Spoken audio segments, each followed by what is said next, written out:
Present continuous tense. इस tense को present imperfect tense भी बोलते हैं, प्रेजेंट प्रोग्रेसिव टेंस भी कहते हैं। यानी इसका हिंदी होता है अपूर्ण वर्तमान काल। यानी बताया जाता है कि present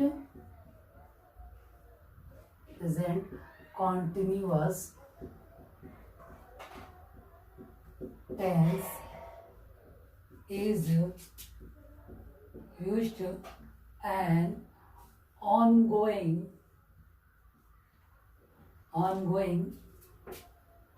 action happening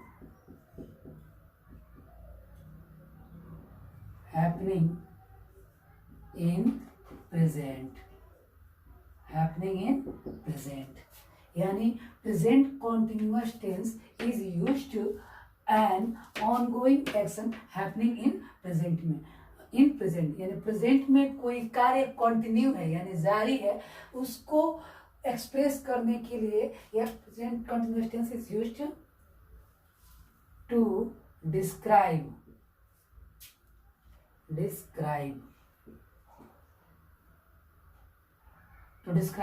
ongoing action happening in present. यानी प्रेजेंट में कोई कार्य जारी है, उसको वर्णन करने के लिए प्रेजेंट कॉन्टिन्यूअस टेंस का प्रयोग किया जाता है। यानी बताया जाता है कि इस टेंस से यह बोध होता है कि कोई काम वर्तमान समय में जारी है या बोलते समय वो काम हो रहा है।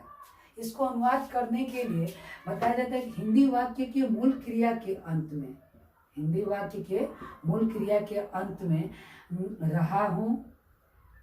रहा हूँ, रहे हैं, रही है, रहे हैं इत्यादि लगा रहता है। और इसमें हम लोग आई के साथ हेल्पिंग वर्ब एम का प्रयोग करते हैं। ही आई के साथ वी, यू, दे या प्लूरल नाउन कोई होता है, प्लूरल नाउन, उसके साथ हम लोग आर का प्रयोग करते हैं हेल्पिंग वर्ब के रूप में।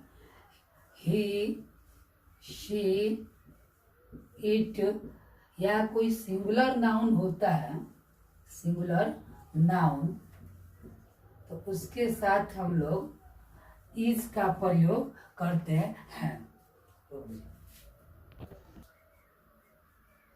अफर्मेटिव सेंटेंसेस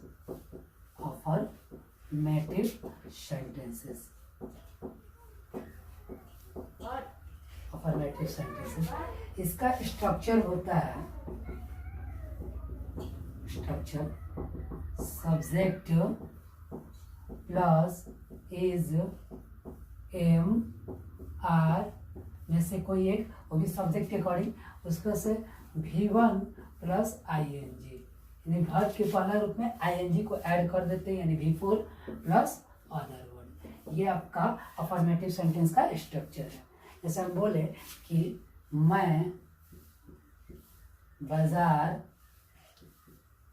जा रहा हूँ, मैं बाजार जा रहा हूँ, तो आई सब्जेक्ट क्या है जी, आई, तो आई के साथ क्या लगेगा जी, एम, तो आई एम, उसके बाद से वर्ब, तो वर्ब क्या है, जाना, गोइंग, गो में ING जोड़ देंगे, V4 हो गया, आई एम गोइंग। और उसका सदर वर्ड क्या है जी, मार्केट, तो to market, I am going to market. उसके बाद से हम बोले कि मैं आपके बारे में सोच रहा हूँ, मैं आपके बारे में सोच रहा हूँ। तो सबसे पहले देखेंगे इसमें सब्जेक्ट क्या है जी, मैं, आई के साथ हेल्पिंग वर्ब एम लगा दिए, उसके बाद से सोच रहा हूँ के लिए thinking, I am thinking, V4 हो गया, आई एम थिंकिंग। उसके बाद से अबाउट मीन्स हो जाएगा बारे में, किसके बारे में जी, आपके बारे में, I am thinking about you, मैं आपके बारे में सोच रहा हूँ। वही हम बोले कि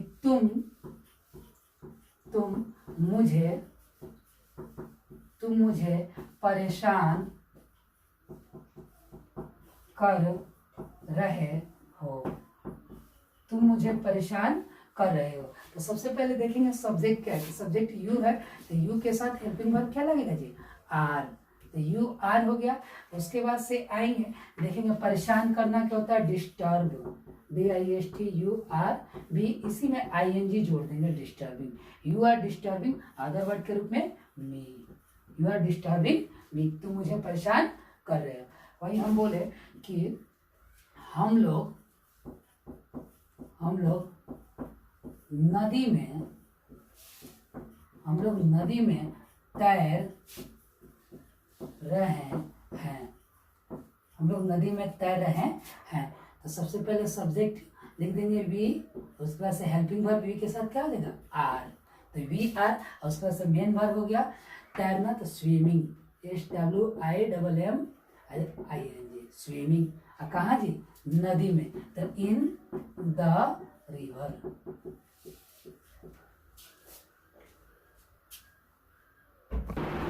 वे लोग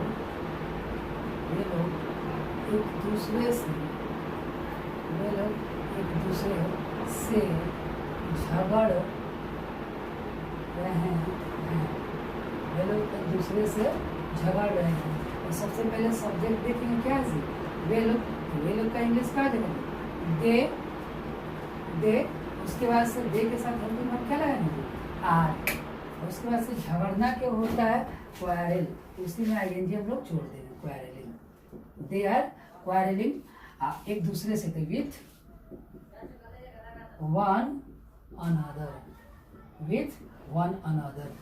वही हम बोले कि हम लोग आजकल